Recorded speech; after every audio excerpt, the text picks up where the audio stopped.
specifically said, you showed me your rig, okay? So you showed me the FX6 rig. Was it the FX30? No, it was this. Maybe it was the 30. Yeah. It was either way. I'm not shocked. Both your rigs and your follow up to that was, I'm bored out of my mind. I'm bored out of my mind. It works so good. It's dialed in. Battery for days. You built it the exact way that you wanted it. Literally every part was intentional. You built it the exact. Yeah, your follow up. I'm bored out of my mind. This You're like, you got anything to trade? What's funny is I'm not joking. I know you're not. I love change, man. I describe you. One of your descriptions that I tell people whenever I describe Jordy is my friendly neighborhood used camera salesman. That's right. Like Well, that's you. That's part of your descriptor, because every time in conversation it comes up at least once. Like, hey, you got anything to trade? You got anything to trade on? I'm bored to death over here. I love it. This thing works too well. I'm too familiar with it. Like I can do I can run this camera in my sleep. I have multiple lenses for it. I've got adapters for every lens I own. And I no hate it. shortage of bored power to options. death. And this, I'm ready to I hate it. throw it out the I'm window. sending it off. Yeah. Y'all got something like old. It's hard to. I want to wrestle with it. That's me. One of my goals is, and I guess to my demise, like I will buy the most decrepit, old, non-functioning camera that I can find, and I'm like, I can make this work. Yeah, this I feels can right. Like the Polaroids that I bought the other day. Yes. The Land actually works perfectly, but the Impulse AF, it has a sonar AF system, like a dolphin. Like audio sonar. Like, Literally like a dolphin. pings. We're all dads here, so I didn't hit my head that hard. Remember him? What's the Beluga? Yes, the Beluga whale. in Finding Dory. Yep. Nice. So that's how the Impulse autofocus. Well, it has missed 100% of the time that I've shot with it, but I still continue to shoot. Yeah. It's perfect. I'm like, I'm gonna send it off to Retrospect. They redo the AF in them, but every time I shoot, I'm like, I think it's gonna work this time. Yeah, and then it's gonna be the one. And then I'm like, there goes $3, and I'm happy as a lark. Plot twist, it didn't work. And this is I mean, it did. It spit out a photo. Super soft. It's just not focus. You need a sticker of that white Beluga in Finding Dory that you put on that camera. His sonar's broken. Yeah. I haven't Yes. seen Finding Dory. Well, so there's a Finding Dory is a good one. There's a beluga whale who's in, is it Sigourney? Sigourney Weaver leads them to an aquarium where they find a beluga whale who he's hit his head, and so his sonar isn't working. And, he's stuck in a big pool, in one of those big pools. What's funny about it is that his sonar actually is working. He just has to overcome his fear of the ocean. Right. Oh. He likes his pool. He likes his big pool. The safe. Well, so I think that's the character that camera. It is that. Maybe I don't need to fix it. Maybe it's not broken. Yeah. There is something that completely out of focus home photos do, though. Oh, yeah. It's like it places you. The thought provoking that takes place. Totally. It places you in the perspective of the shooter. Oh, yeah. Because you're like, in my mind, what my brain tells me is that if that's out of focus, then what was in focus is like right in front of the lens. Yeah. Yep. And so it's like you're seeing it. It's a memory, so it's blurry, and you're seeing it through the eyes of the dad. Dang, I've not gotten that deep. That's some good perspective right there. That was deep for a Monday morning. I think I can save my flat $70 fee and just tell Retrospect, I don't need to fix this camera. It's not broken. I think maybe preserving memories. Maybe they want to be a sponsor of the podcast. They could. We just plugged them. They could, certainly. I will say this, their ND filters for Polaroids are phenomenal. Been using it on the Land now. So I did not know that anyone made an ND for a Polaroid. So these actually go over the film pack. Oh. So now I didn't have to convert my Land because you had yours converted, correct? No. Okay. Well, if you don't convert it, you can't shoot 600 because, the ISO difference, it way blows out the image. Yep. So you put an ND filter, it's just a little piece of film basically that has tabs. So it's like malleable. It's not solid. Okay. Right, it's not solid. It goes over the actual film like pack. a floppy disk. Can you remember those? Yeah, of course I do. From the 1900s. So it goes that point over the actual film pack, and you can shoot 600, and you can also shoot the 70 film at that point in time. Nice. So you get best of both worlds because they each have different characteristics. Big thanks to Retrospect for sponsoring this episode. Yeah, thanks Retrospect. Nice. Can't wait for you guys to be a part of Faith in Frames. Welcome back to Faith in Frames. Welcome. It is an early Monday morning For us. You might be listening on a late Thursday. We don't know. We don't know, but it's early today because that's when schedules aligned.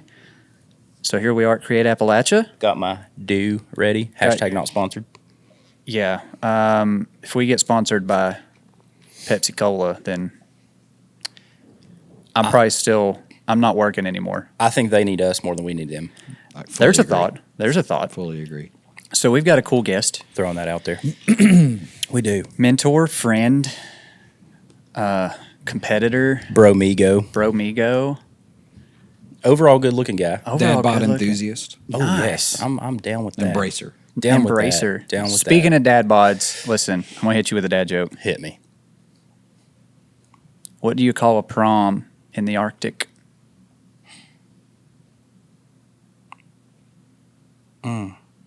A snowball. That's good. I like that. That's good. A That's snowball. deep. That's deep. I like that a lot. A prom in the Arctic. I got one for you. Okay. Oh. First time the guest has contributed. came One of prepared. I'm a these. this listener, morning. guys. I came prepared. Okay. I like that. My mom, she shaved her eyebrows, Uh-huh. and when she painted them back on, they were probably a bit too high. And when I told her that, she looked surprised. Very good. Hey, very good. Yeah. Very good. I like that. I do want to plug. My girls and I, on the way to school every day, we listen to a school radio show called The Night Show. Yeah. Nice. Ben. And there's a character on there who his name's Rick. He tells the weather. Yes. Poorly, really poorly. And he gives a dad joke. He doesn't know they're dad jokes. He just Right. thinks they're jokes. He just thinks they're Well, funny. but he's a dad, and the humor. he's not a is- dad. It'd be a bad day if Rick was a dad. Oh, no. Oh shoot! Yeah. But anyway, he tells great dad jokes. Nice. Maybe Rick would bring an interesting perspective to the life of dads if he were a dad. You know, I'm just saying. that's a thought. I'm just saying. It's a thought. He might dad in his own way one day.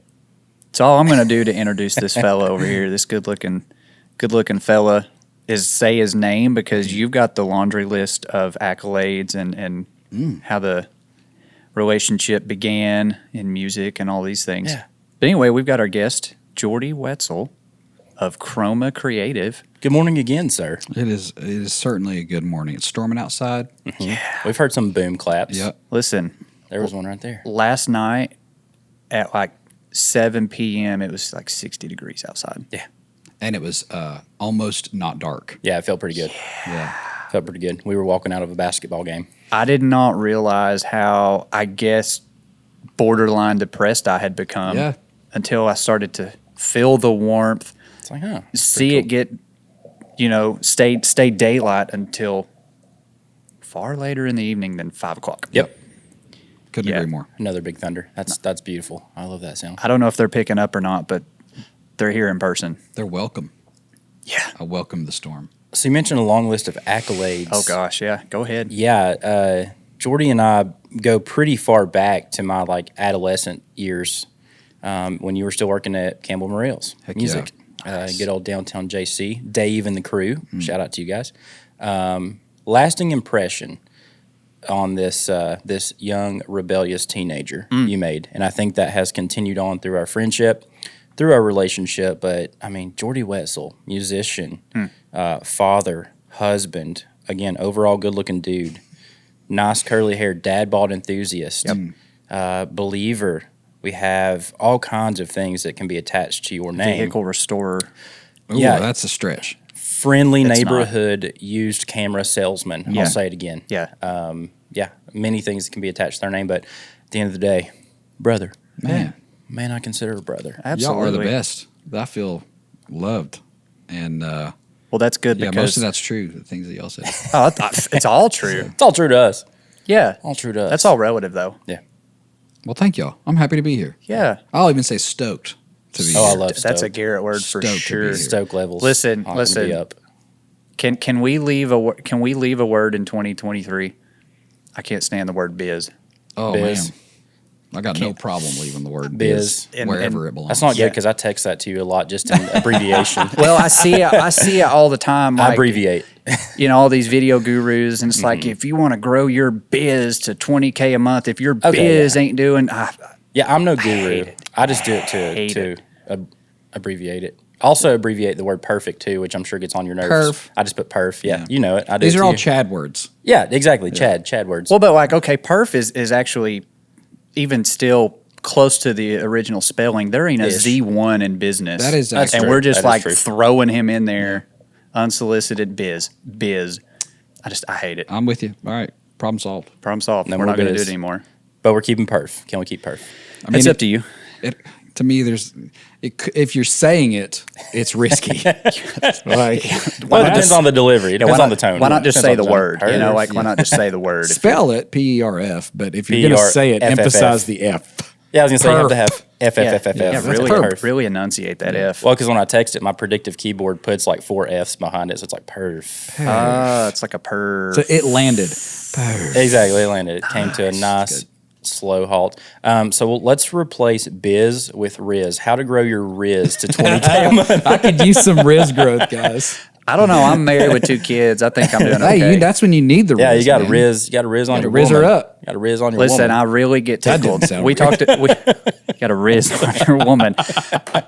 Might need to cut that. No, that's staying. That's staying. That's good stuff. We're all married men here, so Riz on your woman, if you will. Yeah. But I do thoroughly enjoy the trend on social media right now where it talks about, and we talked about this off camera. I'm going to bring it into the podcast, but it's like things that my wife does that turns me on. Oh, yeah. And it's the most mundane of yeah. tasks. It's like sits on the couch, Yep. Yeah. I'm there. walks by in the kitchen. Yes, You please. know, it's like, these are great. Opens the fridge. Also, I'm ready. Here we go. I often say to my wife, I am a simple creature. Yep. Yes. It is ones and zeros in Yeah. here. Yep. I'm There's no simple. nuance. I'm dumb. I'm not hard to figure out. Yep. Boolean variables, values right there. You got your 1 and your 0. That's Yep. it. It's true or false. I dig them. Yeah. It I dig either 'em. is or it ain't. But so we do need to talk a little bit about cameras today. Do we? You're actually, we refer to you as a mentor often because we bounce ideas off of you. You're further along in your career than we are, and so we look up to you. Desire your leadership. After the break, after we thank our sponsor, I want to dive into how you even got into camera and media because I know you were a musician. So Let's do it. let's thank our sponsor. Sponsors for today's episode of Faith and Frames. Returning again, none other than Animals West of Greenville, Tennessee. At Animals West, your pets are our passion. Our dedicated team offers personalized care, advanced treatments, and a warm, loving environment. Because at Animals West, every tale tells a story. Yeah. Tony, Amanda, and the crew down on the Newport Highway, thank Tony. you. Thank you them for careers. sponsoring this episode of Faith and Frames. Thanks for sponsoring me and Jared here at Motion Creative Media. Taking care of these animals. Taking care of these animals. And thank you to Create Appalachia again for the beautiful studio space that we have back here in the back studio, as we've dubbed it. The flowy mullet. Create Appalachia, where art meets business. Nice. Jared, meat and taters. Get us to meat and taters. You mentioned Jordy's journey, and I'd love to take a dive into that because, again, I met Jordy a long time ago. Yeah. Back when I was an adolescent. So how did you get into media? How did that transition occur for you? Well, yeah. So I should probably go back to like Take us around back. age 14 years old. I'm asking for it.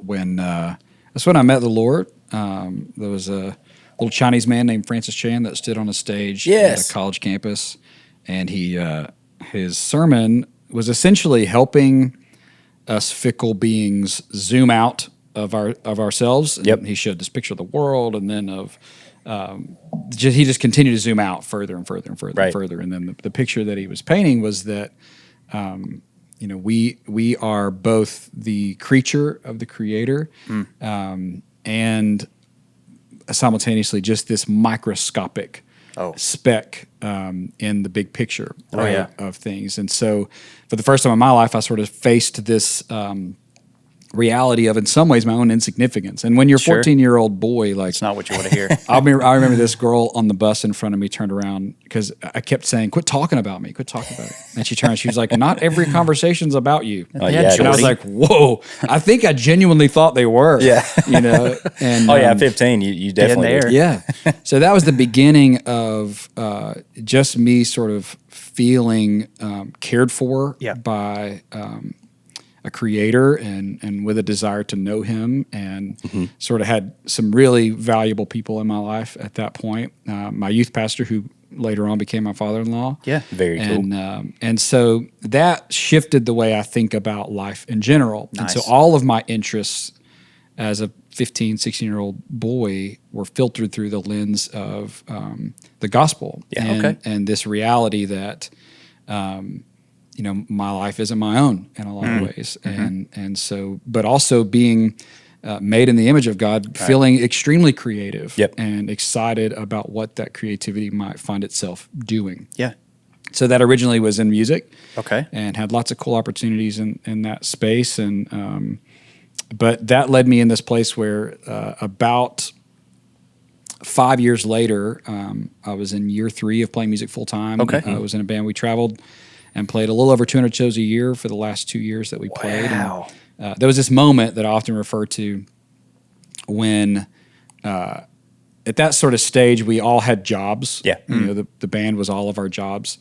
And I was sort of I sort of drove the van, kept gear in good enough shape to be used every perform night. with, yeah. Interacted with the venues like front of house guy and stage managers and that sort of stuff to sort of make sure that our plots and everything were the way they should be. Right. And there were 2 guys who, one had previous relationships with people in the industry from a record label standpoint, Okay. and the other one had made some. And so at one point, essentially, the 2 of them were in the back of the van. One was in the process of, I don't remember the details. He was scheduling or maybe even on a call with the head of a record label or a representative, I shouldn't say Right. head, Okay. of a record label that like every band we liked was on this label. Rise Records. It was called Tooth and Nail. This is a little I remember older. Tooth and Nail. Tooth Yeah. and Nail was like Reliant K and Yep. like I remember MXPX. Tooth and All Nail. of our favorite bands were Yep. on Tooth and Nail. And then the other guy was in a similar process, whether that was email, phone calls, I don't remember. It might have been MySpace because that was the thing at the time. Old Tom. Was on the phone with another record label called I&O, which was like Third Day and Mercy Me. Yep. And we had actually already played a showcase for that label, and that was sort of a next steps conversation. But all that to say, for the first time in 5 years, I felt like I looked up from the plow and was like, where's this train going? Right. Okay. And you're just working every day up Right. until that point to make stuff happen. And then when stuff starts happening, and truth be told, like even had we signed with either of those labels, they could have gone absolutely nowhere. Yeah. And probably would have. But in my mind, I had a decision to make at Right. that point. It's the first time ever I asked myself, do I want where this leads? And I came to the immediate realization that what I wanted and where I always saw myself was in a home with little ones and a wife. Yep. And Can't I know do that on the road. You can, but man, it's hard. It's tough. It's very tough. I would know from experience, but from the people that I know who do that well, it is difficult to do Yep. well. So that brought me home. I told the guys that day, or maybe I had conversations with people that I trusted that day, told the band a couple of days later that at the end of that tour, I'd be coming home. So when I came home, this is why that part of this story is important, is like I was just fired up about whatever this next season of life was going to be. Right. Little did I know that it meant working at Coca-Cola and and being bivocational at a church. My father-in-law I came home, got married the girl I'd been with since high school. My wife Lindsay, who we met in youth group. Yeah. She was at that same retreat where little Chinese man, French Chan, spoke. And so we had been sort of buddies, and then we're interested in each other. I called her mom when I got home from that tour and was like, I want to marry your daughter. And I talked to love her her. dad. She's like, yeah. And I was like, how long do you need to plan a wedding? She's like, what are you thinking? I was like, 3-4 weeks. And she's like, honey, yeah. We did it in a short amount. I think it's 3 months. Right. And That's still pretty quick. it's pretty quick. And so. But you knew you had it knew. set. You Yeah. you had it made up in your mind and your heart. I was decided. Yeah. And was very excited about that. And so, but she was in school full time. And so her dad, who was my youth pastor, Kenny Atkins, he had planted a church. And I came home, plugged into that church, went to work at Coca-Cola, worst job I ever had for one of the best people I know. But how so that works. My role, when you're bivocational in a church plant, like anybody on staff, in quotes, has like 10 jobs. Yeah. Yeah. And Wearing multiple hats. yeah, so we had this small group curriculum that we had more people that wanted to be part of the small group than we had folks willing to lead a group. Yep. Okay. And so somebody had the idea of like, and this wasn't a thing then, but they were like, well, what if we like made a video? There you Yeah. go. And which I often refer to when I tell my clients, we use video to do it. Nothing else can. Yep. Nothing There you else go. could have solved that problem. Which is a great mantra. Oh, yeah. Totally. And so we borrowed a Canon turd from somebody in A the T2. it's T's for turd. T3i. A turd 2. Yeah. And That was my first camera. I T3i. literally I don't even remember. It probably wasn't even YouTube. It was like forums that taught me to like how exposure works. And Yep. Okay. So you weren't even in auto exposure day one. I may have been. I don't remember. Yeah, YouTube back that then. doesn't seem like my personality. Like I would have done it poorly in manual way before I just let it look decent in auto. And That sounds about right. Yeah, YouTube back then was like Ed Bassmaster and like which he's John. on. He's still a thing. He is, still very much but a like thing. he was the forefront. Him and like John Daly stuff. Would you just look at it? Oh my gosh. Oh, would you look at this? Anyway, so we filmed this curriculum, Nice. and something clicked with me that this medium is extremely powerful. And then throughout the life of the church, we would continuously make videos for certain things, and that eventually led me to sharing what we refer to as like life transformation stories. People Okay. experiencing a new kind of life as a result of Christ in their life. So their testimony. Yeah, it's testimonial type stuff. Very cool. Even then, again, these are people. Maybe they wouldn't have the courage to do it in front of a room full Sure. of people, and even if they could, we can trim out all the stuff that Right. maybe isn't when they're upset or when they're Right, having right. to remember a specific thing. Yep. And so I just consistently was seeing the power of right. video, and so continued in my sort of ministry career, and eventually ended up in a role where a significant part of my job at a different church was video. The other part was music directing, which was cool because it's the clash of the worlds that I was the most interested Yeah, in. the two creative ventures. Yeah. This is a super long-winded way of getting to the point that eventually our freelance, we started doing freelance work on the side during that. Okay. There it is. And our freelance work eventually grew to a point where this pivotal moment happened. We had pitched a project that I was a partner on that was more, it was about $10,000 more than my annual salary at the church that I was on staff at. And I ended up just was a nervous wreck about the commitment. For sure. Yeah. And I ended up calling the guy that was in it with me, and I was like, listen, I can't do it. There's no way I can do this. I remember you telling me this story a long time ago. And so I was like, it's yours if you want it. Yeah. And he took it. Honestly, I'm not even sure if that project ever happened. Right. Yeah. But I had a couple mentors that were really made a really big impact on me during that season. Yeah. One specific one, Dylan Seals. Yep. Dylan, Okay. Dylan. Dylan gave me this picture. He's like, you gotta and I don't know if this is Dylan's or if he got it somewhere else, but it's such a powerful tool. And it's like, if you imagine all of your skills and talents and the work that you've done to develop your skill set and everything that is you as a vacuum that's sucking things in, right? It's unique. It is nothing else can create a hole in the universe like the U hole. Right. That's not weird at all either.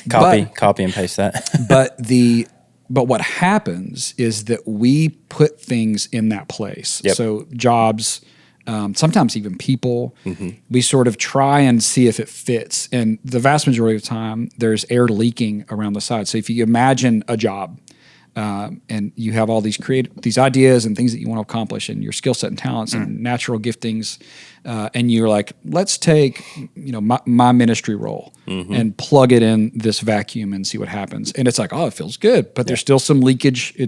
Stuff is happening on the sides that makes me the leak now pulls in a freelance gig, and it pulls in a freelance gig over here, and then.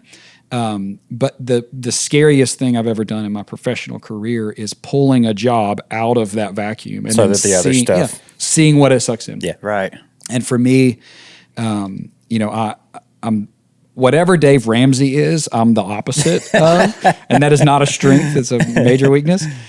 But so there was no 6 months of living expenses Yeah. and doing it. And I'm certainly not advocating for taking That big massive plunge. risks.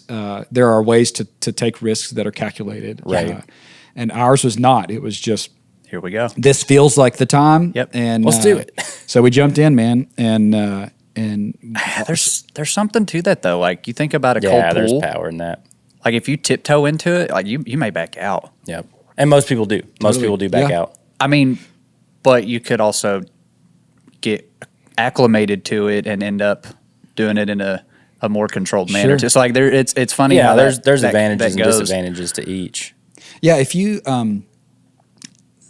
like, I'm a metaphor guy. It's Burn like, the ships. if you're like, I may go to the Olympics, like your training regiment is dependent and built around this could happen. If it's like you're going to the Olympics, like it or not, you're going. Right. Your training regimen looks very different. Right. And so when you remove the security of a salary, it changes the way you approach your business. Well, that's the whole concept of leveraging yourself. And again, to a fault, I have leveraged myself a couple of times. Yeah. To where it's like when I have no other choice, like when I don't even write out the first letter of plan B, like I don't even put the B down, you've got to make something happen. It's like Mikey. The Vikings, right? Burn the ship. Yep, you burn the ships. You burn the Oh, ship yeah. because you've You got can't go nothing to back. come back Right, to. you can't go We've back, got like- to. We've got to succeed. Yeah, and that's very much where we were. We really poured. And when I say we, at this stage, I'm talking about my wife and I. Yeah. Just went for it. And something I often talk about with folks that are thinking about taking that plunge is that there are upsides and downsides. For sure. You know, in any business is going to have highs and lows. But yeah. one thing I remember thinking is that the term fixed income, I always thought of as a positive. Yeah. It's fixed in that I can count on it. Right. Right. To a degree. But fixed also has a ceiling. Yep. It does. There's and another so- side of that. Yeah. For Well, sure. it has a ceiling, and if someone else is in control of that income, Yeah. is it actually fixed? Totally. As soon as that person company, whatever, doesn't need you anymore, Sure. or Yeah. maybe they fall on a hard time, and again, Totally. they can't afford that fixed. Like it's not really secure at that Yeah. point in time. Somebody else decides it. Exactly. And I think you know, and there are lots of businesses that in the first few years make less money than yeah. they did in their salary Oh yeah, positions. case in point. Well, I think, you know, timing was key for me. This was like right, you know, COVID happened year one of, or like into the first year of our business. Yeah. Okay. And so it was both the scariest and best time. I was about to Yep. say To be in this a lot world. blossomed out of COVID Yeah, in it our really industry. came out of it. Totally. People realized I can't go knock on doors. How can we reach people? Yep. Oh, let's leverage social media and Yeah. video Yep. content. Yep. So like there were on our side of things definitely pros to Definitely that. positives. Yep. And there's so much there, you know, like the first clients we had, like my very first official client as what was then Whetsell Media, now Chroma Creative, was Bear Brothers. Yeah. Yeah. Still a client. Still a of yours. client, one of our favorites. And so, Dude, side note, real quick. Yep. The Bristol video. Yeah. that was such a special project for us and them. It felt like the culmination Yeah. of a lot of years of work on their part and our relationships. I'm not saying that it gave me the chills like the Dale Jr. to his dad video did. Oh Lord. But it gave me Man, the chills. okay. It gave me the So chills. NASCAR's the in my Dale- blood. Yeah, oh, yeah. I know. I don't know if Racing's in my blood. Used to drag But- race. Yeah, I did. Jordy was. I Different forgot to put that on podcasts. his list. Drag racer. Man, I got a Wally for anybody that's NHRA drag fans out there. I've got a real big boy trophy. Yeah. I was a very little boy when I got it, but I got it. Nice. That day you became a man. Yes, I did. Racing I'm legend. I have this thing lately where like things become book titles or chapter titles in my mind. Okay. One of the things I remember most about, I won a big race when I was like 12 years old. Yep. Okay. And hopefully my mom's not listening. One of the things I remember most about that day is that my mom peed her pants. Nice. And so Oh shoot. book title, I became a man the day my mom peed her pants. Listen, I'm gonna go out on a limb and say your mom's probably not an avid listener of Faith and Frames. You're probably safe making that. Hey, we all acclamation. know moms though. If she finds out, that I was you're here. in trouble. She's You're in listening. trouble. That's true. 100%. I had a similar experience, but it was with tractor pulling, another manly thing. I got some big tractor pulling trophies. Yes, go, man. Man, I like you more now than I did before we started this podcast. Got drag racing and tractor pulling here on Faith and Frames. Yeah. So, But anyways, that was a side note. I That don't was a remember where I was going. Well, no, I mean you were getting Talking into about Bear media Brothers. and how you ended up your first client who's now still current oh yeah, client. the Bear Bristol Brothers. thing was a full circle moment. Yeah, in a lot of ways. Yeah. So yeah, those. But the reason I mentioned Bear Brothers is that those like loyal clients that were patient with me. Yes. While I like understood how and Right. still am understanding how You're figuring to it out. build a business. Yeah. Funny point. Yesterday, so I've started the process of meeting with a coach, A coach. of meeting with a coach, and he asked me yesterday. I've never been asked this question, and it was so powerful for me to consider. He said, "Are you or do you consider yourself an entrepreneur or just someone doing something they love?" Mm-hmm. And I was like, "Whoa, That's a tough one. Can you take the radio both? Yeah, that's a tough Yeah, approach. well, maybe, I don't know, and I'm still sort of digging into my answer, Yeah. Right. because I do have friends who have had like multiple successful businesses that have nothing to do with each other, Right. Like food industry, They're clothing. entrepreneurs. Their goal is I'm going to build and Exit. and a fine-tuned machine of a business until Yeah. it's making me money and it's passive in some way, Right. It's passive or I can sell it. Yeah. So I think my answer right now is that I'm someone doing something I love with an entrepreneurial spirit. Right. So I do hope that I can set aside passion and just my interest in some ways Yeah. Yeah. for the sake of the business being a better business. Right. Okay. But I do think that one of those two has to drive. And so Yeah. like if I were just an entrepreneur, I'd just be looking for maximizing profit. Yeah. Let me And I- maximize a almost like the McDonald's system. Yeah. Totally. Fast. And when I look at the behavior of how I ran my business, it is much more aligned with someone doing something Yeah. That you love. And I don't think either of those is better than the other. People love entrepreneurship. Neither is wrong. Yeah. Yeah.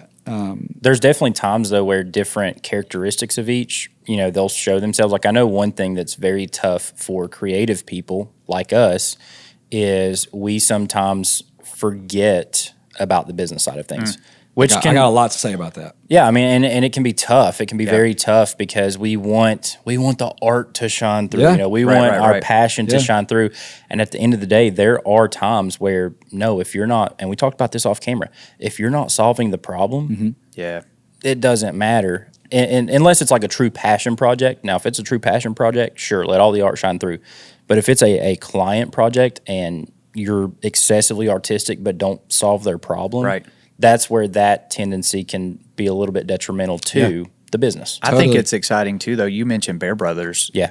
And their patience with you. Yeah. And so like that's one thing that we try to, and it's really hard on a discovery call or if like you're just now discovering and talking to a prospective client to explain like be patient with us because we're in this with you. You know what I mean? Like we are going to figure this thing out together. Sure. It's going to take some trial and some error. Yep. Those are some of the most fun clients to work with is when that patience does exist. They understand like, look, we may not hit a grand slam in our first at bat. Right. Sure. Those are always really fun. Yeah. Yeah, and that's trust ultimately. Yeah. It is. And so, yeah, working with clients that trust you is some of the most rewarding work. Oh yeah. There is, even if you haven't fully earned it yet. Yeah. Yeah. And that was the case with the Bear Brothers guys, is that I hadn't earned it. Yeah. In what way? Was it like skill set or was it just it's a new relationship, so we're still feeling each other out? Like how I had think you not earned both. it? I think the main thing is I had no portfolio. Right. Like I had freelance work that I had done. Right. Nothing in their world. Right. And so they just saw something in me. Yep. and trusted that I would. You said something a second ago that I think is so key. You said when you obsess over the art. Yeah. Yeah. I do think that one of the biggest weaknesses of creative type entrepreneurs or people doing something they love is that we can coast on the things we obsess about. Another way to say that is that we can rely on our strengths. Yes. So, and we should, but I think it's possible that you can do a thing so well Yeah. that it enables you to do a lot of other things really poorly. What I'm learning is that is short-lived. Yeah. You can only do that for so long. Sure. You're Your very deficiencies correct. will eventually shine through. Totally. Is that what you're saying? Very Totally. And, well, they'll eventually eat you alive. The thing you do really well, or your primary strength, there's so much there. One, somebody will eventually do it better. Yeah. That's fair. Two, Or are already doing it better. or already are doing it better. Two, there will be people who don't see value Yeah. Right. in that one thing alone. Yeah. So, I do think that there to me, part of being trying to build and grow my own business is finding balance between just leaning hard into who I am, knowing and accepting this is who I am, Right. and finding new ways to push myself and Yeah. grow, or put the right people in the right seats on the bus. That was going to be my next question. So as a creative person, because I know my answer to this typically is, well, I know my strengths so well and I know my weaknesses. Me personally, if I have the option, I'm going to find those players. Like I'm going to find my pitcher. I'm going to find my first, my shortstop. I'm going to find my center fielder so that I can focus on, managing the team, basically, being in the dugout. And again, there's no right or wrong answer, but where do you fall on that scale? Because I know one of the things that we had talked with you about before was, your mentality on like delegation and things like that. So how does that present itself in Jordy's business as the creative? Yeah, because we often differ on that. Yeah. Well, the first thing I'll say is that I have none of this figured out. Right. Oh, Like, no. very much. Does Every day is an anybody? experiment. People have it way more figured out than I do. That's for sure. But that's something that I want to touch on later. But yeah, I'd argue nobody does, but keep going. Right. Well, so there's a couple things here. One is, and maybe the most important for me in the season that me personally in my business that we're in, is all the way back to my sort of origin story, is that, and one thing this coach has already helped me with is where is the train headed?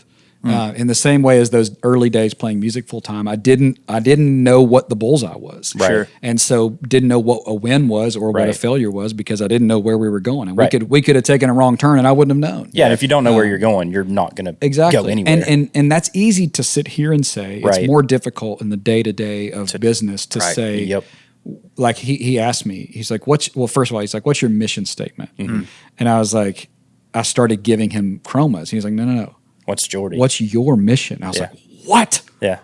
I don't know. Yeah. So I've even since Lindsay and I have had lots of discussion. Like Right. for me, right now, this could change. It is, I want to do work that matters. Yeah. That enables me to focus on what matters most, which is my Which is your family. Yeah. Yeah. And so that when you're whether you're talking about delegating, hiring positions, or growing into a niche or whatever, with a north, with a this is where I'm heading. I'm not talking about how. Yeah. There's a Right. lot of that could be talked about there, but where? Yeah. Yeah. Where are we going? Every decision you make in your business. Well, it should is be based pointing on towards that. Yeah. And that's it probably sounds really simple and like duh to a lot of people. Well, that's goal setting 101. I mean, it's no different than, in the previous industry that I was in, every single quarter we had to sit down and look at goals, because if you're not setting goals, you don't know. Number one, you don't know what decisions to make, because Sure. again, you don't know what you're pointing towards. Sure. So there's, at that point in time, What are you there's no striving for? Yeah, what are you striving for? There's no right or wrong answer, but you're going to be spinning gears at that point in time. And I would even say that if we're using the metaphor of the train, goals lay the track. Right. They may not be the destination. Yeah. Right. The goals help you get there even. But one thing that I've consistently come back to, I had this word last year that I wanted to be true of my business, and that was simplicity. Yep. I want it to be simple. Yeah. What I'm learning, I'm like a few weeks into learning this, I feel Right. like, is that simplicity requires complexity. It takes a lot of work Yeah. to make something simple. So like an author, I forget which famous author said this, but I heard it yesterday, said, I'm sorry the letter's so long. If I'd had more time, it would have been shorter. It's like the work of simplifying Yep.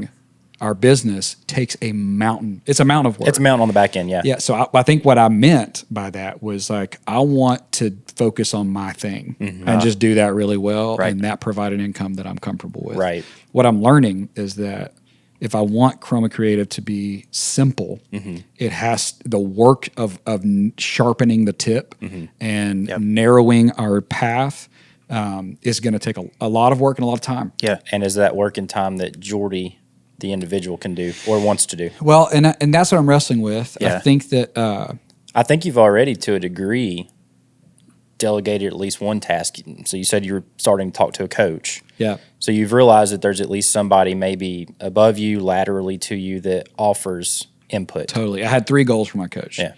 I went looking for one intentionally. I wanted someone that would help me identify my pitfalls and hangups, someone that would help me develop systems and processes to accomplish my goals, Right.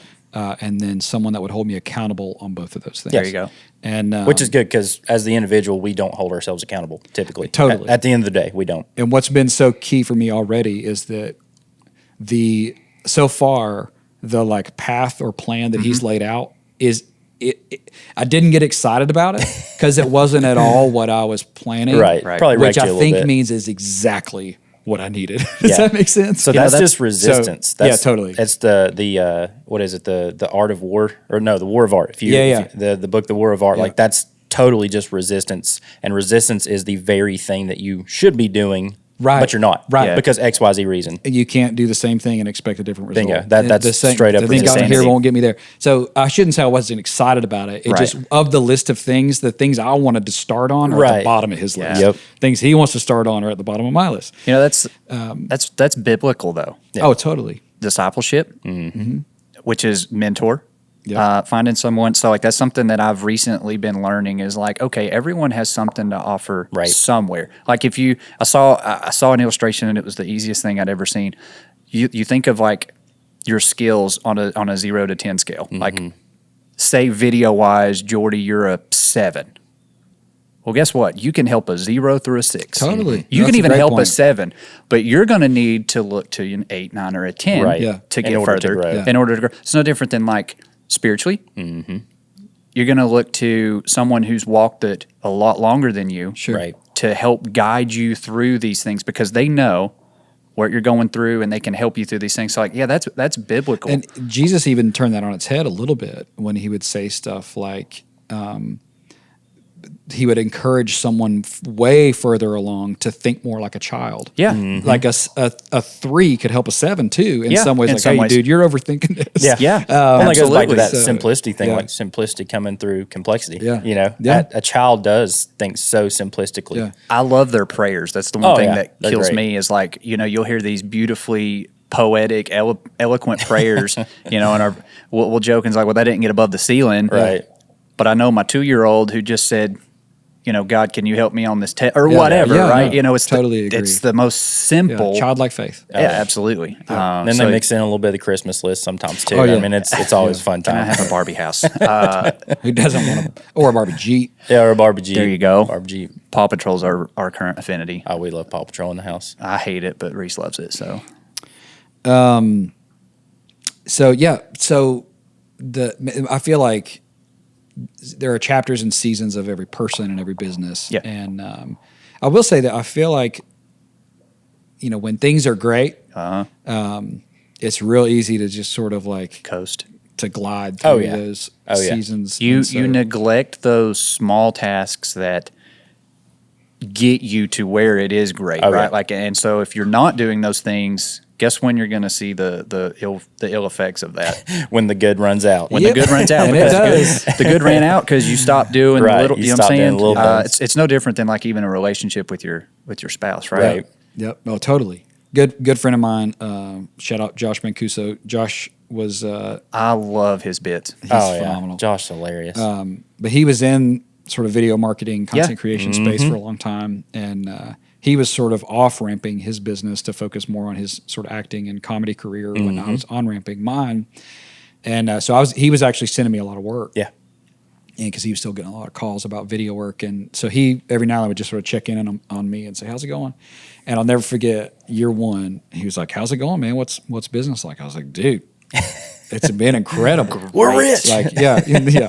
And he was like, well, he said, just remember, winter comes every year. Yep. Yep. And that is one of the truest things Oh, yeah. in my business. Oh, yeah. For sure. That's any small business. Yeah. Well, but it's specifically with ours, it's impacted because of just marketing and the way that things Yeah. work with marketing, Budgets right? The and all that budgets good have stuff. generally already been spent prior to Christmas. Right. Yep. They've not yet sat down and made their budget for That the happens- next year. That happens mid to late January. Yeah. So- literally winter is every year. Yeah, like it aligns with the cold season, Yep. metaphorically, and just But that's fun too. Well, I say it's fun. You know, sometimes it's not fun, but I think it's a great season at that point in time to take on more of the learning approach to the business, like what you've done. Yeah. Like just seeking out a coach. I'm sure that alone has kept you busy enough through the winter to where like it's good that you were able to focus on that. Well, and you guys recently talked about Enneagram stuff Yes. on your socials. And, Yes. And it's good and bad. You know, so I'm a 4-wing 3, and my 3-wing, I need to perform well. Yep. And, you know, every failure or struggle is either for me an opportunity to grow or to just take that, like, I've been dealt a crap hand Yep. and victimize myself. And so, yeah, there's business health, but then there's spiritual health, physical health, mental health that play a massive role in my ability to see the light in those seasons where things are more challenging. Oh, yeah. And to take ownership. I think that's the big Sure. one for me, is like that finding the balance between, like, I got to own this because it's mine, but not just absolutely destroy myself Right. in the process. And that's been key. And one of those keys has been people.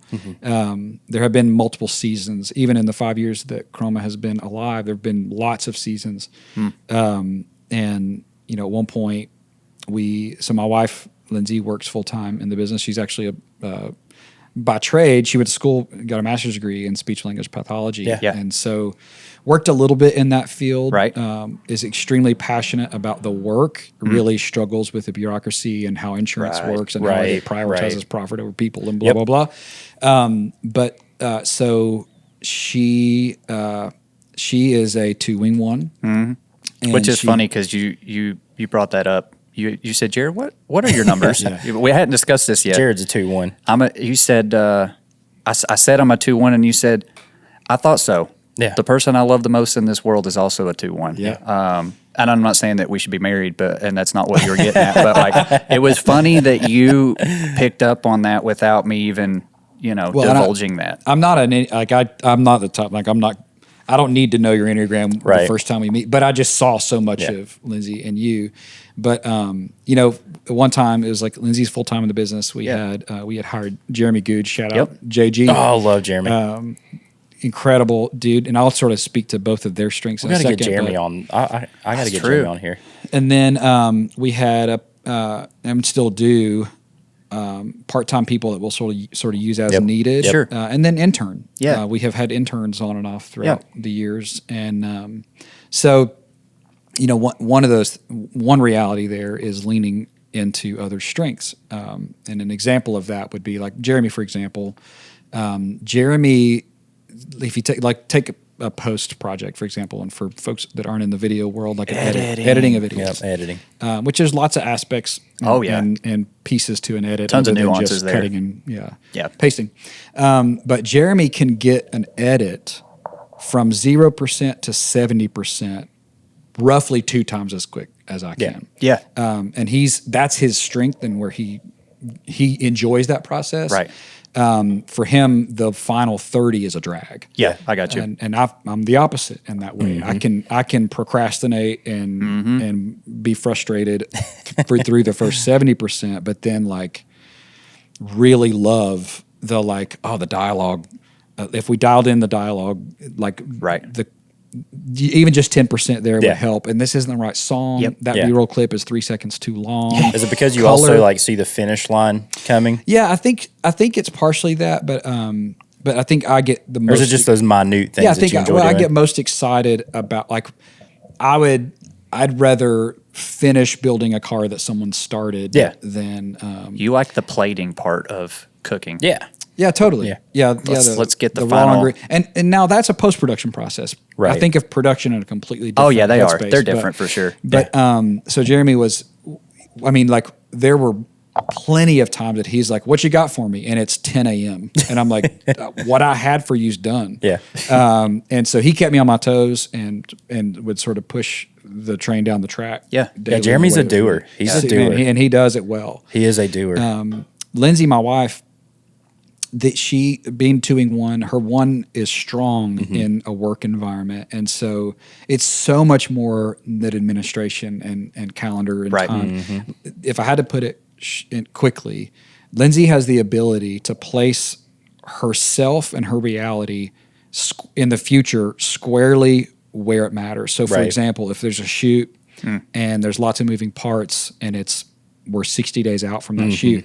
I am the least futuristic person I know.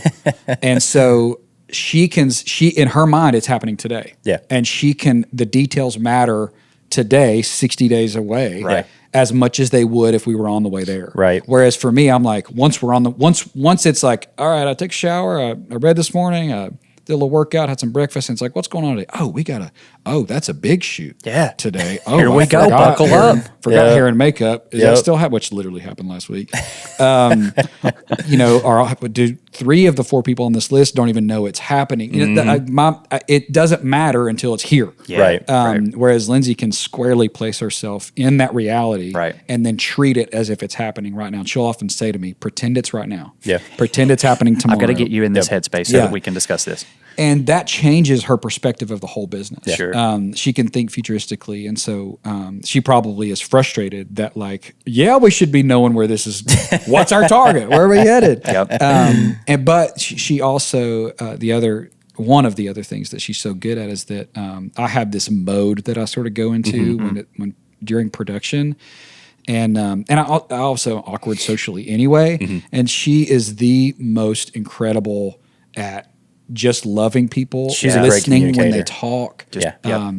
So any client that ever interacts with both of us, I'm dead to them after that. Oh yeah, for sure. She is their happy place. She's a great But that communicator. probably also, I was gonna say that probably piggybacks into her other strong suit, which is the communication. Oh, totally. Like you and Garrett are similar in that regard. Yeah. You're the person who will pop into a group text 4 weeks later and say, sorry, I fell asleep. That's just you guys. We're in-person communicators. Yeah. And I'm, even at that, I'm awkward. So Lindsay, she's full-time with me. And right now it's just her and I. Yeah. And so then, it's such a journey. Like Carter Wine, a friend of ours who is he's done primarily post-production work for us, and Carter is phenomenal with the fine, minute details. And he's like me in that I have to often hey, there is a deadline. I'm that way where someone has to remind me whether or not this is 100%, it's due. Yeah. Yes. So it has to get done better than perfect. He's phenomenal with and oftentimes Carter, he'll work when we aren't, which is a weird thing. So in our offices, in our home, and so I'll let you in the studio door, and he's there till bedtime. And it's we often, last summer specifically, he was working a lot, and we'd be eating dinner, and I'd forget that he was down there. Carter's in the basement. Hey, you want a steak? Yeah, there were multiple times we bring him dinner, and that's funny. So, but the seasons, man, and challenges. One of the biggest challenges I'm facing right now is, I think, under the umbrella of that simplicity requires complexity thing, and that's that. One of the things my coach has been talking to me about is this guy Donald Miller. Donald Miller wrote a book called Story Brand. I think it's it's more than that. The title's longer than that, but that's the gist of it. Story Brand. Yeah, Story Brand. Phenomenal book. But he also has another endeavor called Business Made Simple, where it's basically a lot of the same principles from Story Brand, but specifically for businesses. Okay. And Business Made Simple breaks down the elements of a business like a plane. Okay. And so and I'll get this wrong because it's all new to me, but the cockpit is leadership. The left engine is, I'll get these wrong, marketing. Okay. The right engine's products. The fuel tanks are cash flow. and then there's one more. Overhead is overhead is the right engine. Products are the wings. Okay. Okay. I got And so like the idea is like products give you lift. Yep. Yeah. And your cash flow lets you get from one destination to the Right. next. And so I took a quiz to like sort of rate the health of my plane Right. business. And Are we crashing? he said, It's like the Ron White plane. All the way to the seat of the crash. my coach said, he's like, "What'd you think about that evaluation?" And I was like, "We're bracing for impact, brother." So, but what I'm learning, We got is- half an engine and the stick ain't working. yeah, and like, well, and I would have thought that the product was my strength, like Yeah. the end result. And I was thinking about that wrong. The Yeah. product is what your potential customer sees before they ever interact with you. Like, Yep. what are what are the things you can do for me? Yep. Right. So I have zero clarity other than like here's 5 projects I'm extremely proud of from the last 6 weeks. Yeah. Versus cranked like out 5. here's the small, medium, and large Yeah. of what we do. Take your pick. Yeah. Right. And then, but what I am realizing is, weirdly enough, sales are the strong suit. Like if I can sit down at a table with a prospective client, I think 3s are often referred to as the chameleon. Yeah. I can absorb their brand and use language to give them a confidence that I can bring their project Right. to Yeah. life in a way that they'd be proud of and that would represent them. You well. would have been a killer in insurance. Man, everybody knows that insurance is doing real well, so I'm not opposed. You would have been a killer. I mean, it's still not the end, or it's still not too late. Yeah. But you would have been a killer in insurance. Well, so for me, I need to work on clarifying my products Yeah. and marketing those products, which is so funny because it's like, that's what I do for my customers. Right. For my clients, I clarify their message Yep. and I help them market it. And so, that's a season that I'm in is like, holy cow, this thing's been circling on one engine Yeah. for 5 years in Right. some ways. That was us. That was us until we talked to Brianna and a couple of other coaches. Is like, we don't know what you actually do. Yeah. Like I paid a guy, $300 or $400 to tell me that our website was trash. Yeah. And I was like, Which we oh. knew. Yeah, we already. I mean, we we already knew that. knew it. We knew it sucked. We knew it. We were just ignoring it. But he's Yeah. like, I don't know what you guys do. Like, there's some, some pretty looking stuff on here, but I don't know what you actually And do. that's story brand stuff. Yeah. He's like, That was prior to our rebrand. right. That was prior to the rebrand. Which, I mean, there still could be But some. Brianna told us the same thing. She's like, your guys' site has some cool stuff on it, but what do you do? Yeah. I love this so much. Like I'm judging my current website currently, which if you don't hate your website, I can give you a name and he'll tell you that it's bad for There we go. $300. Perfect. Right up a check. Cost you a couple dollars. If you're in a creative job Yeah. and you don't hate your website, you're doing it wrong. Yeah. I don't know anybody that does similar things to what we do and doesn't hate their website. Yeah. Yep. That probably Well, we doesn't get- neglect it a lot of times. it's like the mechanic drives the Bingo. jankiest car. Yeah, on the that's the planet. example you use All the time. Well, so my website, I'll just read you because it's exactly what you're saying. That it's like, what? So what is it that you do? Yeah. All right. So at the top of the Chroma Creative website, goChromaCreative.com says leading content creation company dedicated to creating incredibly high-end content that tells your brand story. So let me just pick this apart for just a second. There's First some of all, jargon there. so much jargon. Yeah. What is content creation? Yeah. It's a buzzword to a lot of folk. Because it's like in our world, content is it's what we use to describe a myriad of. Oh, yeah. Oh my gosh, mediums and stuff. Yeah. But to the average person, content is like warning, graphic content. Yeah. It's Right. it's such an industry word. But even then, what is a content creator? Yeah. What are they creating? Yeah. Is it like the script to make the video? Right. Is it the video itself? Is it photos? Is it a website? What is content? Right. What is It's a a content blanket. creator? Dedicated to creating incredibly high-end content. Again, content. Mm-hmm. But what is incredibly high-end mean? What's your metric for Right. whether Oh, it's yeah. high-end or low-end? I think of like That's pretty I relative. think of speeches when I come to this, like, we're gonna create the best content creation ever, and it's gonna be so good. It's gonna be gonna be such this. such good content. Yeah. Well, and it's also I'm positioning myself as the hero there. This is Right, again, right. story brand language. Yep. It's incredible. Yeah. Oh my What we gosh. do is incredible. It's probably the You best, need the best us. you've ever seen. I've got one adjective to describe what I do, and it's incredible. It's incredible. It's incredible. And here's the big one that tells your brand story. Story is maybe the most used word in the world of video creation. Aside from cinematic. Followed closely by cinematic. And Make it more cinematic. And while I'm such a believer, like what I do Yeah. is I break down a brand Yep. into a 3-part story, and I'll give you my new mission statement here in a second, or tagline, whatever you want to call it. Breaking news. Yeah, but but I have to figure out how to say that in a way that is not noisy, Right. And so It's got to be direct. yeah, so our new, and this is a work in progress, but I've written it down, but I was going to see if I could remember it, but I won't. It'll take you a little while. So let me get to my note here. Okay. See if I'm gonna get your opinion on this. Okay. If this helps, it's not noisy. It doesn't use industry language. Yep. And accomplishes hopefully what Chroma is about.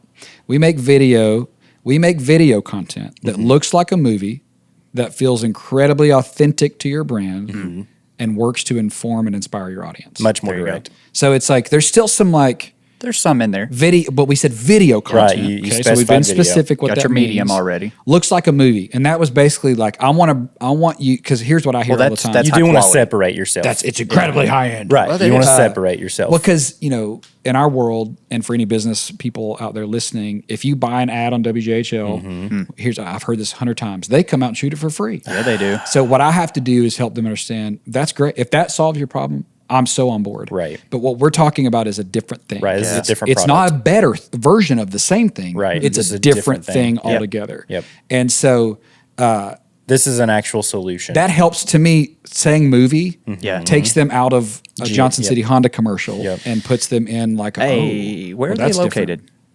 Johnson City Honda? Yeah. Yeah, I don't know. Any guesses? Try Irwin, maybe? There you go. Johnson City, Wytheville, Honda, Virginia. Wytheville. Wytheville. And then I think the incredibly authentic. That's I think that businesses are very protective Oh, yeah. over how they come across. Right. They are. And so knowing that like you can trust us with that. Yeah. We wouldn't put it out there if it wasn't authentic to who you are. And then the final thing, really what I had before I said works to inform and inspire your audience, was that it works. Yeah. That's the goal, is that, okay, it looks like a movie. Cool. Yeah. It it's authentic to my brand. Cool. But if it doesn't work, Yeah. Right. I don't care. That takes me back to my IT days. One of the things that, because I started out on the help desk, which all you're doing is fixing people's problems, which I enjoyed because I like the Helper. troubleshooting. Yeah, I mean, I going back into life, it's like, okay, this makes sense. I was probably always a two, but anyways, too. the whole thing with most people's disdain for IT folk is that they talk over them. Yeah. They use industry jargon that completely makes sense to any other IT person. You could But it say, makes me feel stupid. you could say, "Oh, we just need to change the subnet mask on that printer, and it'll start communicating." Like, great, but is it going to print? What is a subnet? Well, so it's like, again, you've got to be able to drop the jargon and relate to the person Yeah. who doesn't know what a subnet mask is, Yeah. and you've got to be able to put that into essentially layman's terms. Yeah. And that's important with what we do too. Like I find even sometimes still today, like when we're talking to people, it's like if I replay the conversation in my head, I'm like, we talked over their head there, and so we've got to find ways to simplify. Yeah. Yeah. But like, have you ever heard of a guy named Bob Ross? Oh yeah. My man. Little known guy. How long does it take him to paint one of his scenes on his shows? Like 30 minutes? Yeah. They're like 30 30 to minutes. an hour. Yeah. But that's with all the talk. You could probably yeah, do that's it with in all the 10. talk. Yeah. Okay, but like that's still pretty quick. You whip a painting in 10 to 30 minutes. Yeah. Well, And he helps me in the process because if I'm following along with my canvas, but I can draw that same how thing. long? How long did it take before he just says, "You just take your knife"? Yeah. Like now, it's simple. It's, Oh, yeah. But I'm saying like you were talking about sharpening the tip, Yeah. right? Yeah. Well, that takes a lot of time. It takes does. so much time. It does. I mean, how many paintings did Bob Ross do before he got a television show and could Oblivion. make it look really simple? A billion. So Well, and here's a struggle I have. I feel like the people who, like, for example, I found a another content creator, small agency type guy, not anywhere near here, who I feel like he and I are opposites. Oh, okay. He's got the products and marketing side of his business on lock. Yep. Down. Got it down. And his actual Execution. the deliverable that he gives his clients, pretty lackluster. I would really struggle Yeah. and feel like I didn't. We see that all the time, but golly, that guy's probably a millionaire. And at I this point in guarantee time. you, every client he has is like, They're probably I'll happy. never go anywhere else. Yep, Oh, yeah. they He's love my him. guy. He's a bajillionaire. Yeah, and he's Which blows my mind. So he's solving their problem. Yep. Not in the way necessarily we would. Not like we the creatives think Yeah, it needs to be solved. Oh gosh, It's not incredible. so. Certainly not incredible. But I feel like for me, it would take discipline. Yeah, sure. I've got to I have to bend. You have to put the art aside. Yeah, and not even. It's like on some level, I should be able to do. Like I've been doing that long enough that I should be able to do that on some level on autopilot. I was gonna say you should be able to coast on that, but there are times again where when it comes to like business decision versus artistic, something has to take a back seat. Totally.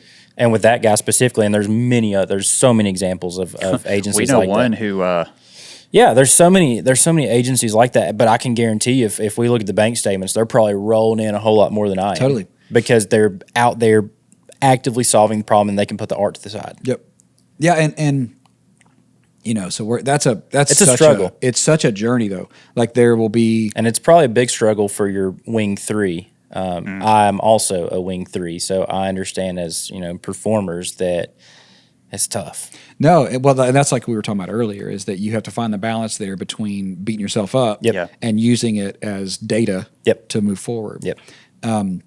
But I do like the new direction there because Brianna did the same thing with us. Our mission is we inspire love for active living through photo and video that moves your business forward. Yeah, I love it. Whereas before that, I'd be like, yeah, we shoot pretty footage. Yeah. Like that. That was our mission statement. Our stuff looks good. Yeah, same thing. It's incredible. It looks incredible. It's the best. Right. But we weren't actually solving problems and we had no direction, no target audience, any of that stuff. And so she was able to help us. Heck, we're still dialing that in. We're still dialed in. It doesn't. But we were end. conscious about it. Right. Yeah. I think becoming conscious about it was the important part because then we knew, no, there are a few things that we can at least, again, lay the track down. Yeah.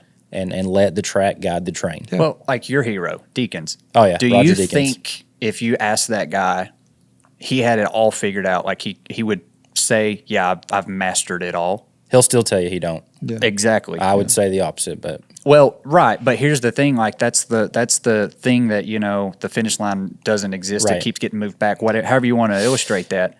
That's also the tragedy. journey.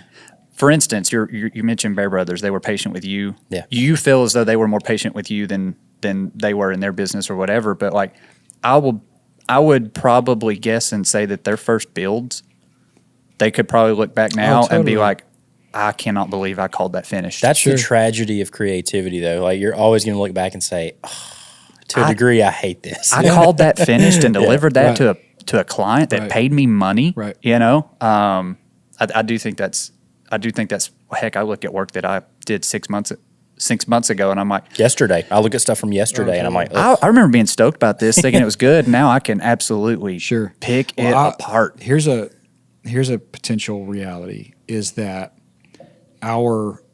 the areas of our business and even personal life that we haven't been disciplined and built systems and processes that enable us to give it our all. Yeah. So that's I'll give it my all on the last stretch when it matters most. Yeah. But what would it look like Yeah. if I had built systems and processes that allowed me to daily if this one project, I'm going to pour myself into it every day. Right. So that when I do hit, it doesn't mean in a year I won't look back on it and be like, man, that could have been so much better. Right. But in the moment In the that I moment, hit send, I have zero regrets. Right. And that's tough. Yeah. That's It a is. tough, because it takes so much discipline It does. and daily work Yeah. to get to that place. And I think that shooting for that place and being at 70% of it is way better than just ignoring it.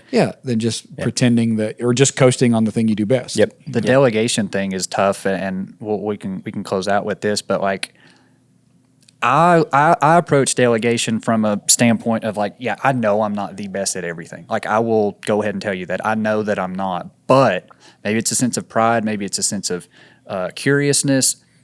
I like to at least know enough about that process to where, like, even if I do hire that out, I understand what they're going through. You know what I mean? Like, for instance, like I really enjoy doing a lot of things at my house that most people would probably hire out. But I like trying to figure it out. And then I've got a better appreciation for it and all these things. So it's like, I heard somebody say, if someone can do a task at 80% as good as you, then you should be delegating it. I'm like, okay. Shoot, that's some pretty high standards. I'll give it to them if they got it at 50%. Well, see, this is where we differ, right? To me, the question is, why delegate? Do you delegate because someone's better at it than you, or do you delegate it so that you can do what you do best? That's fair. See, I approach it from both those mentalities. I'm like, A, I know there's people that are better than me at X, Y, Z, but B, it gives me time back. I'm a big proponent of buying time. Sure. Because time is the only thing that we can't create. Totally. We can create money, we can create all kinds of things, but we cannot create time. Yeah, that's so fair. if I can buy that time back, again, maybe it's with a 50% or maybe it's with an 80%, or at the end of the day, the result for me was the same. I got my time back. I think it's time well spent learning, though. Like that's where my brain's like, no, I like to know. Yeah. I like to know how this road's built. And we appreciate it. I would assume I don't know your target audience, but I would assume that if the folks listening are people trying to build a business on some level, the question I'd be yelling at my steering wheel is delegation costs money. Yeah. Right. And that's typically one of the big issues is it does cost Especially money. starting out. Well, it's Right. chicken or the egg. Yeah. It's Right. like, do I delegate, which enables me to have the time and To go create more space money. to go do the thing I do best? You got to be pretty forward thinking, though, Right. To make that. It's like, okay, I know if I spend this money that I don't have right now, it's gonna be better. Right. Yeah. 6 months down the road. Totally. And I feel like the biggest weakness in my business is that every project is new, every process is new. And that has its strengths, right? Yeah. But the systems underneath Right. the products and like Lindsay and I were talking yesterday. We have one client who approached us. It was like an hour-long discovery call, which led to about a 2-hour in-person meeting. Everyone left excited and inspired, and and then for certain size projects, we'll do like full-on pitch it. Here's the full production plan of what it could look like, all their branding and mood boards and all that fun stuff. And so we had well over a day of time. Yeah. Oh yeah. And didn't land it. Right. And so there's two ways to look at that. One is like, well, That was a lot of work for not nothing. everybody's going to appreciate what we, and that to me, while that may even be true, Sure. that mentality serves no one. Nope. And so instead to have this like, all right, what do we learn? Yeah. And so okay. for example, one thing we learned from that is that like this whole process should be the same. We should have, and even if it's different on some level for every client, knowing like at what point do we decide we're going to show them what the final product could look like? At what point where does price come in? Yeah. Like you and I, we all both know, or we all know that price plays a major role in whether or not a project comes to Right. life. And Yes, so it does. like, why in the world isn't that the first thing? Yeah, why that do we not say? ask for budgets on the Let's other? address this elephant today. Yeah, exactly. Because that doesn't waste their time. Doesn't waste. Right. It's not even about wasting time as much as it's about like, are we the right fit? I'm not Like, going to knowing that Ruth's as early as Chris possible. every Totally. night for supper because I know I can't the afford prices- that. You know what I mean? exactly. So yeah, it's the same thing. And to me, again, I view that as a weakness of mine. I haven't created a product line that folks see themselves in and know where they fit. How hard is that though? Because Garrett and I were literally talking about this yesterday. We find, okay, so yeah, you may have some pricing structures like day rates or something that you use that are essentially standard across the board. But at the end of the day, like Each project is different. each project's different. Totally. It's going to require different things. So it's like, it's really hard for us to put out like, here's our menu. Do you know what I Totally. mean? Like, I and relate it's deeply so with this. hard. Well, I think that it's I think though the menu can change, but again, the cooks in the back of the kitchen, they're still the same cooks. Yeah. That's your processes. it's hard to streamline that part. It is hard to streamline that. I saw a guy in the same camp of like product offerings within the space of video production. Yeah. And the point at which his price changed. So like if you imagine, here's everything you get for small, here's everything you get for medium, here's everything you get for large. Yep. They weren't called medium and large, Right. small, medium, and large, but the only difference in his categories was the to use his language, production quality of the end product. Yep. And I get it. What he's saying is, if it's the small package, then like I'll knock it out in a few hours. there's not going to be a jib on set. Right. We're not renting a camera car. Right. We're, you know, we're showing up with a guy and no hair and makeup and blah blah blah. Yep. But he pitched it in a way that was based on the final product is lower quality overall. Right. I get it. Fully Which get it. is fair. But the problem I have with that is that it's objective. Yeah. What do you mean? And here's my main issue with it is the thing I do for my clients, I don't have a switch to turn it off. Yeah. I can't not do it. Right. For people because they paid less. Yeah. Right. And so for me, the way I've protected that is that it's based on time. Yeah. If the switch is on, how long is it on? Yeah, And that's because fair. I have to turn it off at some point, Yep. and when I do, that's when the clock stops. Well, when I that's say his is fair, I mean fair in the sense of maybe experience. So like the experience of having a jib on set, nope, not going to be there if, we're not in this higher package. Right. The experience of hair and makeup, the experience of, catering, whatever. Sure. Something has to be taken out somewhere.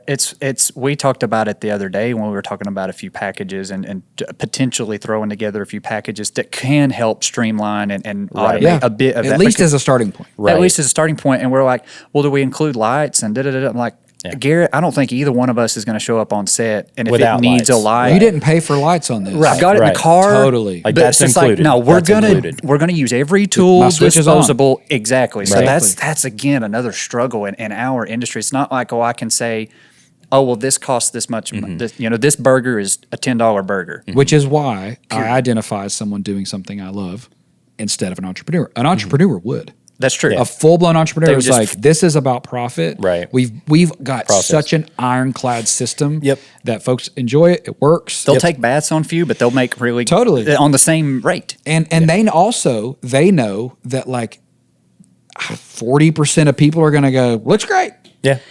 Yep. They don't care. Whereas we do deeply. We do really Deeply hard. care. It's really my hard. identity's wrapped up in how Yeah. that key landed on your shoulder and face and the triangle under your eye. Yeah. But so I think that, but again, it's my job. It's not my customer's job. Yeah. It's my job to build a product list Yeah.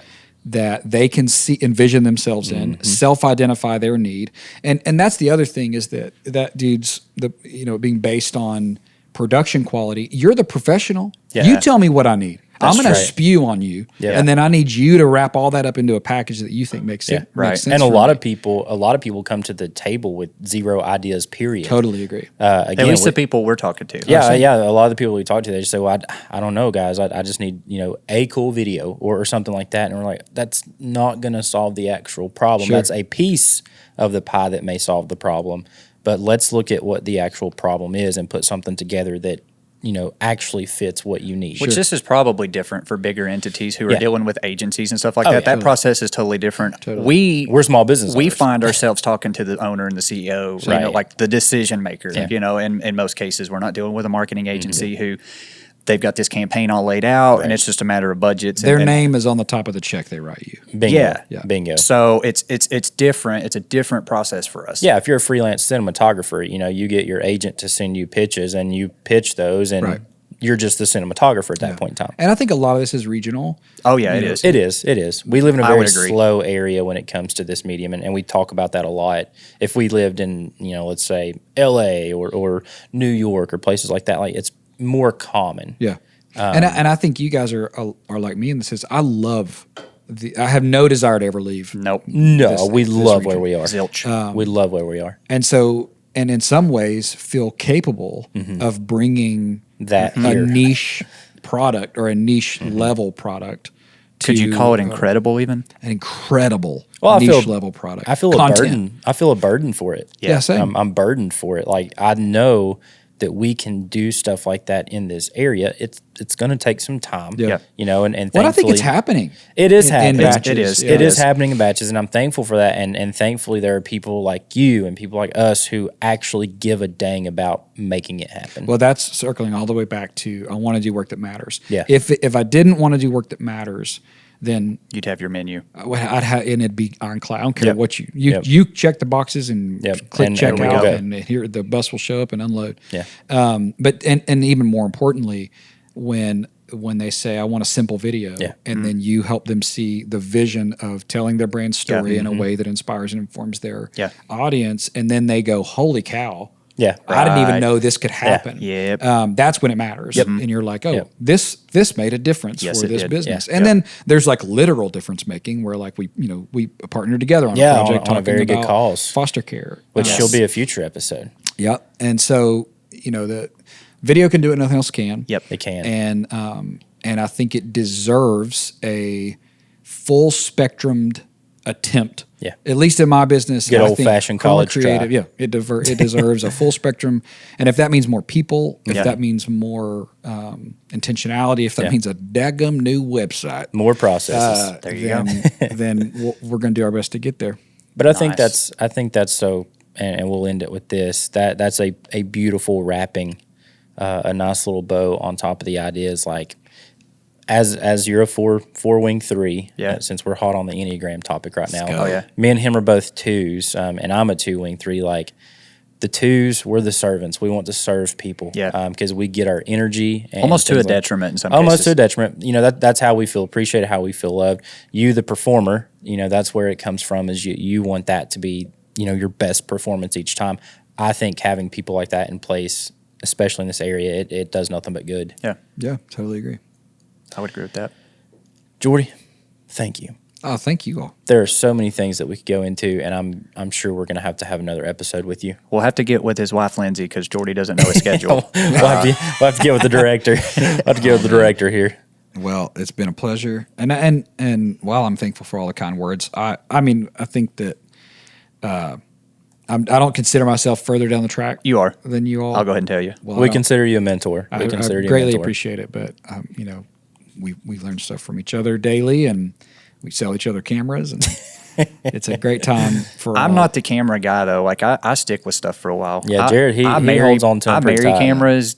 You guys date them. Yeah, I wouldn't Actually, even say specifically, date 'em. you date He them. dates them. I go on a date with them. Okay, there you go. I just have multiple wives in the camera world. I'm not partial to one. Is that like a Mormon? Yeah, I'm the He's a Mormon. polygamist. Yeah, I'm a polygamist. Yeah, of the that's camera what world. it is. That's I right. love Fuji. I love Ricoh. I love Canon. Some Sonys. I like Lumix. I like them all. It's fun. I had a guy for a project they were working on. I was like, "What are you shooting on?" And I was like, "Well, how far back you want to go?" Yep. Like it only takes about 8 months to have a whole Yup. Yeah. fleet of. Well, actually, how far out's your project? Because I'm gonna have a new system I'll by probably have then. a totally new- or yeah. a different system. absolutely. Currently, I'm shooting Sony. Next week, that's subject to change. subjects. Well, me and you talked the other day about switching over to Fuji for video. Yep. Well, With so, the hey, XH2. if Fuji makes a cinema, Oh, camera, man. I'm interested. Imagine Fuji cinema recipes. Y'all aren't helping me. I'm trying to care Sorry. less. I'm trying hard to care less about the tool.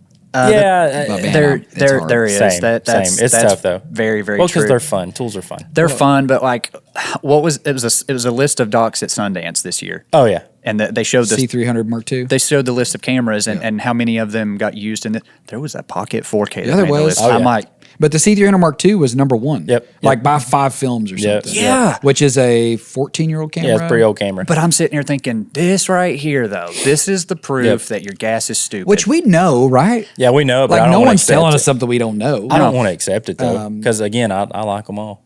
Well, and like, well, it's also potentially like if you're on a train laying track to Yep. get to your destination, the equivalent would be like, have you heard about this new form of coal? And it's like, well, how much faster does it make the train? Well, it's like, it's- oh, it doesn't. Oh, it's yeah. still cold. It's like, well, like, is it lighter? No, it's actually heavier. yeah, it's cold. Is it cheaper? No, actually, it's like 16 times expensive. But it's different. But it's like, smell it. Just smell yeah, it. smell this coal. It's like, oh, I didn't realize the smell of the coal in the train had an impact on the ability for the train Look to at meet the its amber on that destination. coal. I mean, Just yeah. watch how it burns. Is it red? Yeah, Which, it's the deepest red this you've sounds ever seen. ridiculous, but like, No, it's 100%. I've sat with friends, you all included, in like red raw. We've made it, guys. Oh yeah. When- Look oh, at yeah. this. Yeah. When was the Pocket 4K released? Oh, I Lord, don't like know. 2010. No, that was the 2012. original. That's right. The original Pocket. Pocket 4K is 2013 or 14 maybe. Something like that. Yeah.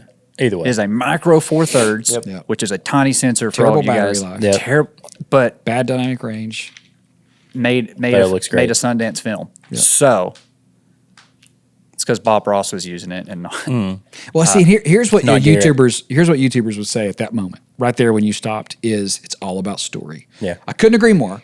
It's all about story. That's a But buzzword, though. It takes complexity Yeah. Oh, yeah. to be simple. It takes story to have and the painter and bandwidth it all. to invest in Yeah. story Yeah. requires insane amounts of discipline Oh, yeah. and Yep. structure and knowing your systems. tools. And yeah, totally. That's a huge one too. Speaking of our tools, if we don't cut this, we're going to run out of card space. Oh, no. At some Sorry, point. guys. Well, it's just inevitable that space is finite, no different than time. Jared, there's a few things that our audience can do to help us here on Faith and Frames. What are those? Well, first of all, go follow Jordy and his wife, Chroma Creative, on all the socials. Yes. We'll link those in the description below. Tell me if that Bear Brothers those in the bristle show video notes. doesn't make you cry. There you go. Thank you, boys. Other than that, give us some feedback. Some love. That's We're what I was- twos. We enjoy love. Well, Enneagram just twos. feedback. Like, going back to my IT days, I cannot fix a problem that I do not know exists. Stars and bars. You don't know what you don't know. Exactly. Stars and bars. We'd like to know all those things. Leave us a review, leave us a rating. Here's the hard part. We'll see y'all later. Catch you in the next one. Y'all have a good one. Thanks, Jordy. Thank y'all. See you, buddy.